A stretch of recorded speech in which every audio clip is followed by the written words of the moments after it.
وہ ایک بہادر سپاہی تھے، عظیم کمانڈر تھے، ایک عظیم فاتح تھے۔ انہوں نے اسلام کو کئی حصوں میں پھیلایا۔ انہوں نے اپنے وقت کی سپر پاور کو کچل کر رکھ دیا۔ انہوں نے فارس کو کچلا، رومیہ کو کچلا۔ انہوں نے اپنے وقت میں ایک بھی جنگ نہ ہاری۔ انہوں نے 200 سے بھی زیادہ جنگیں لڑی اور ہر جنگ کو فتح کیا۔ 200 سے بھی زیادہ جنگیں لڑنے والے اس کمانڈر کا نام حضرت خالد بن ولید رضی اللہ تعالیٰ عنہ ہے۔ دوستو، آج کی اس ویڈیو میں ہم حضرت خالد بن ولید کے بارے میں جانیں گے۔ چلیں ویڈیو سٹارٹ کرتے ہیں۔ تو حضرت خالد بن ولید کی پیدائش مکہ میں سن 592 عیسوی میں ہوئی تھی۔ آپ ہمیشہ سے ایک بہادر کمانڈر تھے۔ آپ نے اپنی زندگی میں 200 سے بھی زیادہ جنگیں لڑی اور کسی بھی جنگ میں آپ کو شکست نہ ہوئی۔ دوستو، آپ نے اپنے وقت کی طاقتور سلطنتوں کی جڑیں ہلا کر رکھ دی تھی۔ دوستو، حضرت خالد بن ولید کے اسلام لانے سے پہلے آپ مسلمانوں کے خلاف بھی کئی جنگیں لڑ چکے تھے۔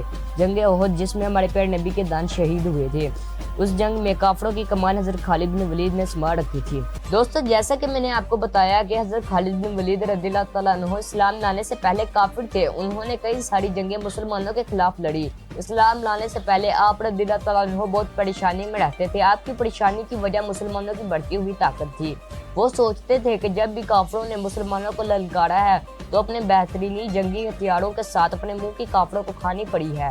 آپ سوچتے رہتے تھے کیا مسلمانوں کے ساتھ واقعی کوئی طاقت موجود ہے؟ کیا محمد رسول اللہ صلی اللہ علیہ وسلم اللہ کے رسول ہیں؟ آپ اسی سوچ میں ڈوبے رہتے تھے۔ وہ بھی آپ کو اپنے بھائی کا خط ملا۔ اس خط میں لکھا تھا، اے خالد، محمد رسول اللہ خاتم النبیین صلی اللہ علیہ وسلم نے مجھ سے آپ کے بارے میں پوچھا ہے کہ خالد کہاں ہے؟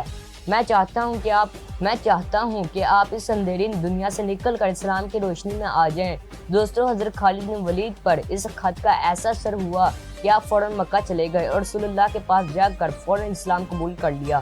دوستو، جنگ موتا میں عیسائی فوج کی تعداد 1 لاکھ تھی، جبکہ مسلمانوں کی تعداد 3000 تھی۔ دوستو، یہ جنگ مسلمانوں نے رومی امپائر کے خلاف لڑی تھی۔ دوستو، اسی جنگ میں حضرت زید، حضرت جعفر اور حضرت عبداللہ بن رواحہ رضی اللہ تعالیٰ عنہ ایک کے بعد ایک شہید ہو گئے۔ اس کے بارے میں ہمارے پیارے نبی نے پہلے ہی بتا دیا تھا۔ آگے بڑھ کر فوج کی کمان حضرت خالد بن ولید نے سنبھال لی اور دشمنوں کے دانت کھٹے کر دیے۔ اس جنگ کے بعد رسول اللہ نے آپ کو سیف اللہ کا لقب دیا، جس کا مطلب ہے اللہ کی تلوار۔ دوستو، اس کے بعد حضرت خالد بن ولید رضی اللہ تعالیٰ عنہ نے مسلمانوں کے لیے کئی جنگیں لڑی اور میدان جنگ میں ایسے کارنامے کر کے دکھائے جو تاریخ بن گئے۔ آج تک کوئی بھی ایسا کمانڈر نہیں گزرا جس نے اپنی زندگی میں کوئی بھی جنگ نہ ہاری ہو۔ حضرت خالد بن ولید ایک واحد ایسے انسان تھے جنہوں نے اپنی پوری زندگی میں ایک بھی جنگ نہیں ہاری تھی۔ انہوں نے عراق کو جیتا، انہوں نے ایران کو جیتا، انہوں نے سیریا کو جیتا، انہوں نے ارمینیا کو جیتا، انہوں نے یورڈن کو جیتا اور کئی ساری جیت حاصل کی۔ دوستو، چھوٹی سی فوج ہونے کے بعد آپ نے بڑی بڑی فوج کو شکست دے دی۔ دوستو، جنگ فرات، جنگ موتا، جنگ یرموک، جنگ بوسرا، جنگ اولیشہ، جنگ فاہل، جنگ اکبرہ، جنگ یاہول اور کئی ایسی جنگیں ہیں جنہیں حضرت خالد بن ولید رضی اللہ تعالیٰ عنہ نے اپنی بہادری اور دانشمندی سے فتح کیا۔ دوستو، حضرت عمر رضی اللہ تعالیٰ عنہ نے حضرت خالد بن ولید کو آرمی چیف کے عہدے سے ہٹا دیا تھا، کیونکہ خالد بن ولید رضی اللہ تعالیٰ عنہ مسلمانوں کو ہر جنگ میں فتح دلاتے آ رہے تھے اور مسلمانوں کو لگنے لگا تھا کہ بنا خالد بن ولید کے ہم کوئی بھی جنگ نہیں جیت سکتے۔ حضرت عمر رضی اللہ تعالیٰ عنہ حضرت خالد بن ولید کی جگہ ابو عبیدہ ابن الجراح رضی اللہ تعالیٰ عنہ کو مسلمان کا سپہ سالار بنا دیا۔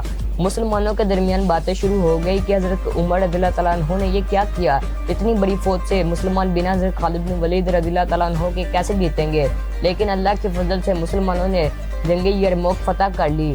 پھر حضرت عمر رضی اللہ تعالیٰ عنہ مسجد النبی میں خطبہ دینے آئے اور بولے، خدا کے لیے میں تم میں سے یہ چیز ختم کرنا چاہتا ہوں کہ مسلمان کی جیت خالد کی وجہ سے نہیں بلکہ رب خالق کی وجہ سے ہوتی ہے۔ کل خالد نہیں رہے گا تو کیا سمجھتے ہو اسلام ختم ہو جائے گا؟ نہیں، اسلام کو تو ہمیشہ رہنا ہے۔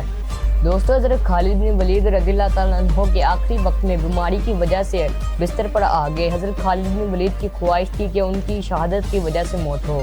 آپ کے جسم کا کوئی بھی حصہ ایسا نہ تھا کہ جس کے اوپر تیر، تلوار، نیزے کے زخم کے نشان موجود نہ ہو، لیکن انہیں شہادت نصیب نہیں ہوئی، کیونکہ حضرت خالد بن ولید رضی اللہ تعالیٰ عنہ کو آپ صلی اللہ علیہ وسلم نے سیف اللہ کا خطاب دیا، اور اللہ کی تلوار کو کیا کوئی توڑ سکتا ہے؟ نہیں۔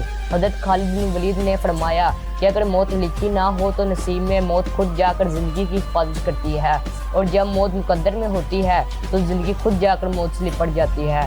دنیا کے بزدلوں کو میرا یہ پیغام پہنچا دو، اگر موت میدان جنگ میں ہوتی تو خالد کبھی بستر پر نہیں مرتا۔ دوستو، اگر آپ کو یہ ویڈیو اچھی لگی ہے تو اس کو لائک کر دیں اور ہمارے چینل کو بھی سبسکرائب کر دیں۔ شکریہ۔